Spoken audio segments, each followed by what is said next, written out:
Is Athi Mtongana and cameraperson Crescendo Louw. They're travelling from Cape Town to the Eastern Cape. Well, she's joining us now from an ostrich farm in Oudtshoorn. Athi, another lucky person who gets to work so hard over the holidays. Tell us where you are and what interesting tidbits have you picked up along your journey instead of ghosts and spiders like Jason and co.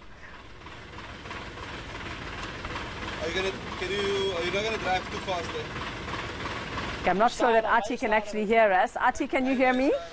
Good morning. We're at the Safari Ostrich Farm and I have with me Jonty, who's going to be our tour guide while we go through the safari here and just get up close and personal with the big birds. Jonty, what should we expect on this tour and what do people normally get when they come here? What kind of experience is given to tourists? Normally to clients visiting our farm, they give them first-class experiences with these amazing birds. People are often amazed after the tour.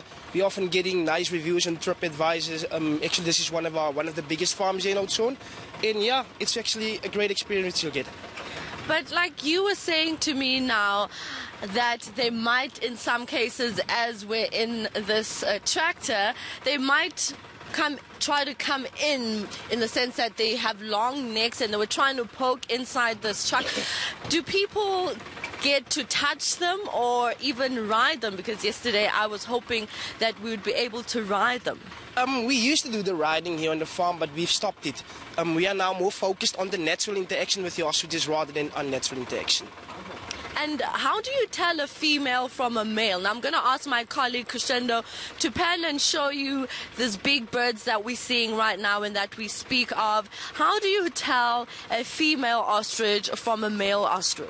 Oh, she would notice the males, they are the ones with the black and white feathers. The females, they are grey. That is how we determine the difference. And look, when is the breeding season for them? The mating season of the birds, it is normally from July up until February. During that time, the females will lay about 1 to 10 eggs, one every second day. Then they'll start to incubate the eggs for 42 days. The females will incubate at daytime and the males at night. That is just for camouflage. That is where the feather color comes in. Because at daytime, predators won't easily see females because they are grey, and at night they won't see males because they're black. And are they not dangerous? But we're seeing that they're actually quite calm. And we spoke to some of the other guys that work here, and they told us that you do not allow people to ride them anymore. Yeah, we have stopped it. As I've said, we are now more focused on the natural interaction rather than unnatural interaction. And yeah, the birds are actually quite friendly, but they can get very aggressive. And normally when you try to approach them from an aggressive point of view, they will try to act aggressive towards you as well. I'm looking at that one as it's staring at us right in the face. So you're saying they do get aggressive? Like how aggressive? What spikes that out of them? Normally during the mating season, the males are they're overprotective, especially when there's babies around. When you try to come near the nest of the birds, the males will try to attack you.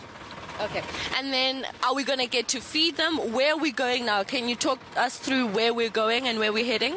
We're driving through a couple of our breeding camps. In fact, this one over here is the ones from Zimbabwe. You're going to see the ones from South Africa as well. Over here on this side of me, we have the ones from Kenya. On the farm, we have 3 different subspecies. At the back, we're going to enter our chick rearing camp where you'll see our babies as well. Then over there, we're going to disembark, then we're going to do the feeding. Okay, I'm very excited to do the feeding part. We'll bring you that live when we get there. We'll leave it here for now. Back to you in studio. Thanks very much, Athi Mtongana. Lucky guys there. Jason and Athi Mtongana partner with their cameraman as well, because Nkaniso and Crescendo, I mean, what a wonderful way. I think next year we'll do a road trip. Yeah, and they call that a job. They call that a job. They're playing with the ostriches and the ghosts and the spiders. And we're here. And tasting chocolate. Okay, partner.